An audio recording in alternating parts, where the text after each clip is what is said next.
Assalamualaikum warahmatullahi wabarakatuh. Perkenalkan, nama saya Ardiansah, NIM 12011184124 dari kelas TI 4208. Pada video ini saya akan membahas tentang jawaban UAS nomor 1 Statistika Industri. Soal yang pertama, sampel acak perusahaan yang bergerak dalam bidang utilitas listrik, jasa keuangan, dan pengolahan makanan memberikan informasi sebagai berikut mengenai keuntungan tahunan per karyawan, seperti yang disajikan pada tabel di bawah ini. Terdapat 3 companies, yaitu company 1, company 2, dan company 3. Pertanyaan, haruskah kita menolak atau tidak menolak klaim bahwa tidak ada perbedaan yang nyata dalam populasi untuk keuntungan tahunan per karyawan di masing-masing dari 3 jenis perusahaan? Gunakan tingkat signifikansi 5% dengan asumsi bahwa keuntungan tahunan per karyawan akan berdistribusi normal dengan varians yang homogen. Berikut merupakan solusi dari soal di atas. Yang pertama itu kita harus merumuskan dulu H0-nya. H0 di sini yaitu mu1 sama dengan mu2 sama dengan mu3, di mana rata-rata menerima klaim bahwa tidak ada perbedaan yang nyata terhadap keuntungan tahunan per karyawan dari 3 jenis perusahaan. Yang kedua itu merumuskan H1, yaitu rata-rata menolak klaim bahwa tidak ada perbedaan yang nyata terhadap keuntungan tahunan per karyawan dari 3 jenis perusahaan. Yang ketiga itu merumuskan statistik uji. Di sini kita menggunakan uji F. Itu dengan menggunakan rumus MSK per MSE atau bisa juga menggunakan SSK per K kurang 1 per SSE per K dikali N kurang 1. Lalu setelah itu kita membuat ulang kembali tabel di atas karena tabel sebelumnya belum mencantumkan total dari hasil setiap item ini. Maka didapatkan hasil dari setiap item yaitu 191,5, 191,3, dan 135,4. Maka ketiga hasil penyebab ini ditotalkan kembali, dapatkan hasil 518,2. Dengan ketentuan yaitu N adalah ukuran sampel setiap perlakuan sama, di mana N di sini bernilai 5. Bernilai 5 didapatkan dari yaitu jumlah setiap komponen yaitu 1, 2, 3, 4, dan 5. Sedangkan K adalah banyaknya perlakuan. Perlakuan di sini itu ada 3 perusahaan yang dibandingkan keuntungan per tahun karyawannya. Yaitu ada yang 3 tersebut yaitu company 1, company 2, dan company 3. Maka K bernilai 3. Lalu selanjutnya yaitu mencari SST. SST sendiri didapatkan dengan rumus jumlah total YIJ kuadrat dikurang Y kuadrat per N besar, di mana jumlah total YIJ kuadrat didapatkan dari 49,1 kuadrat ditambah 3,4 kuadrat ditambah 32,9 kuadrat ditambah 27,8 kuadrat ditambah 38,3 kuadrat dijumlahkan seterusnya sampai 15,8 kuadrat. Lalu dikurang dengan Y kuadrat per N besar. Y kuadrat didapatkan dari total penjumlahan dari penjumlahan per item yaitu 518,2 yang dikuadratkan per 15. 15 sendiri yaitu N yaitu jumlah seluruh anggota yang ada di setiap komponen. 1, 2, 3, 4, 5, 6, 7, 8, 9, 10, 11, 12, 13, 14, 15. Maka didapatkanlah hasil 1925,557. Lalu selanjutnya yaitu nilai SSK. Nilai SSK didapatkan dari dengan rumus total jumlah YI kuadrat per N kecil dikurang Y kuadrat per N besar. YI kecil sendiri didapatkan dari hasil penjumlahan seluruh komponen item itu 49,1 ditambah 3,4 ditambah 32,9 ditambah 27,8 ditambah 38,3. Hasilnya itu 191,5. Begitupun seterus yang untuk komponen 2 dan komponen 3 di bawahnya.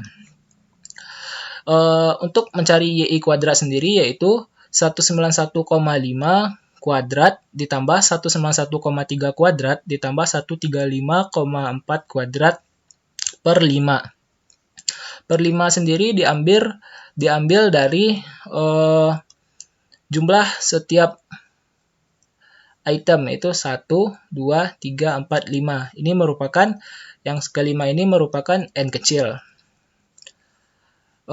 Lalu untuk Y kuadrat per N besar itu sama dengan SST, yaitu 518,2 kuadrat per 15. Maka didapatkan hasil 418,137. Lalu untuk mencari SSE, sama dengan SST dikurang SSK, yaitu sama dengan 1925,557 dikurang 418,137. Didapatkan hasil 1507,420. Lalu selanjutnya itu membuat tabel ANOVA. Tabel ANOVA sendiri terdiri dari sumber varian, jumlah kuadrat atau SS, derajat bebas V, dan rataan atau MS. Lalu yang terakhir yaitu F hitung. Untuk jumlah SS pada kolom perlakuan itu diambil dari nilai SSK, yaitu 418,137. Sedangkan nilai error sendiri diambil dari nilai SSE, yaitu 1507,420. Lalu di total, maka didapatkan hasil 1925,557. Selanjutnya yaitu derajat bebas. Nah, untuk derajat bebas sendiri, untuk mendapatkan nilai derajat bebas V pada perlakuan, itu menggunakan rumus K dikurang 1, yang mana pada sebelumnya K telah kita definisikan bernilai 3. Lalu dapat kita tuliskan 3 dikurang 1 hasilnya 2. Lalu untuk nilai derajat bebas total itu VT itu berumus N kali K dikurang 1, atau sama dengan 5 dikali 3 dikurang 1 bernilai 14. Sedangkan untuk nilai V pada sumber variance error itu bisa dicari dengan rumus VT dikurang VK, yaitu 14 dikurang 2, yaitu 12. Lalu pada kolom rataan atau MS, untuk perlakuan itu didapatkan dari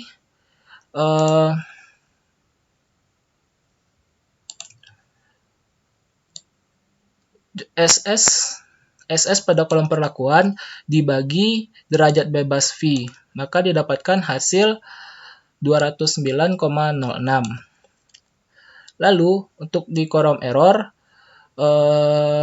juga sama, yaitu 1507,420 dibagi 12, maka didapatkan hasil 125,618. Lalu untuk mendapatkan nilai F itu yaitu dengan melakukan pembagian antara 209,069 dibagi 125,618, maka didapatkan hasil 1,664. Nah, ini berikut merupakan rumus mencari F hitung, yaitu MSK per MSE sama dengan 209,069 per 125,618. Didapatkan hasil 1,664 atau dibulatkan menjadi 1,66. Lalu selanjutnya yaitu mencari daerah kritis dan kriteria uji. Di mana pada soal awal itu tingkat signifikasinya yaitu 5% atau alfanya bernilai 0,05. Di sini alfa bernilai 0,05, V1 bernilai 2 itu diambil dari nilai derajat bebas V pada kolom SS perlakuan. Lalu V2 bernilai 12 itu diambil dari derajat V pada sumber varian error. Lalu dari tabel F diperoleh nilai F, yaitu F alfanya 0,05 dan F alfanya 0,05 di mana V1-nya 2 dan V2-nya itu 12 bernilai 3,89. 3,89 sendiri didapatkan dari yang yang tadi yaitu V1-nya bernilai 2, V2-nya bernilai 12. Maka di sini kita dapat mencari yaitu V2-nya bernilai 12, V1-nya bernilai 2. Maka didapatkan nilai 3,89. Maka didapatkanlah hasilnya 3,89. Berikut merupakan kriteria ujinya. Yang pertama itu tolak H0 jika F besar sama 3,89, tidak H0 jika F kecil dari 3,89, atau terima H0 jika F kecil dari 3,89. Lalu kesimpulannya, ternyata F sama dengan 1,66 kecil dari 3,89, sehingga H0 diterima. Kesimpulan, pada taraf nyata 5% cukup bukti untuk mengatakan tidak menolak ataupun menerima klaim bahwa tidak ada perbedaan yang nyata dalam populasi untuk keuntungan tahunan per karyawan di masing-masing dari 3 jenis perusahaan. Sekian penjelasan jawaban dari nomor 1. Terima kasih.